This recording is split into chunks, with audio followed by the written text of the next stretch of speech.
1,000 years ago, boys and girls rarely learned to read. Books were scarce and very precious, and only a few men and women could read them. Each book was written with a pen or a brush. The pictures were painted by hand, and some of them were very beautiful. A good book would sometimes cost as much as a good house. In those times, there were even some kings who could not read. They thought more of hunting and fighting than of learning. There was one such king who had four sons: Ethelbald, Ethelbert, Ethelred, and Alfred. The three older boys were sturdy, half-grown lads. The youngest, Alfred, was a slender, fair-haired child. One day, when they were with their mother, she showed them a wonderful book that some rich friend had given her. She turned the leaves and showed them the strange letters. She showed them the beautiful pictures and told them how they had been drawn and painted. They admired the book very much, for they had never seen anything like it. "But the best part of it is the story which it tells," said the mother. "If you could only read, you might learn that story and enjoy it. Now I have a mind to give this book to one of you." "Will you give it to me, mother?" asked little Alfred.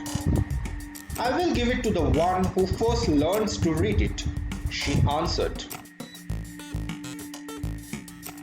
"I am sure I would rather have a good bow with arrows," said Ethelred, "and I would rather have a young hawk that has been trained to hunt," said Ethelbert.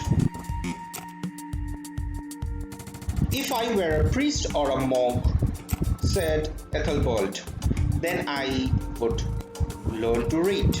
But I am a prince, and it is foolish for a prince to waste their time with such things."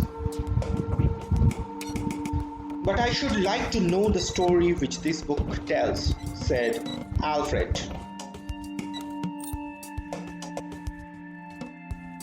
A few weeks passed by. Then one morning, Alfred went into his mother's room with a smiling, joyous face. "Mother," he said, "will you let me see that beautiful book again?" His mother unlocked her cabinet and took the precious volume from its place of safekeeping. Alfred opened it with careful fingers.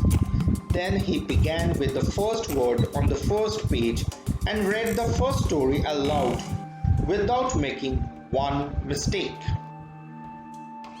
"Oh, my child, how did you learn to do that?" cried his mother. "I asked the monk, Brother Felix, to teach me," said Alfred, "and every day since you showed me the book, he has given me a lesson." It was no easy thing to learn these letters and how they are put together to make words. Now Brother Felix says I can read almost as well as he. "How wonderful!" said his mother. "How foolish!" said Ethelbald. "You will be a good monk when you grow up," said Ethelred with a sneer. But his mother kissed him and gave him the beautiful book. "The prize is yours, Alfred," she said.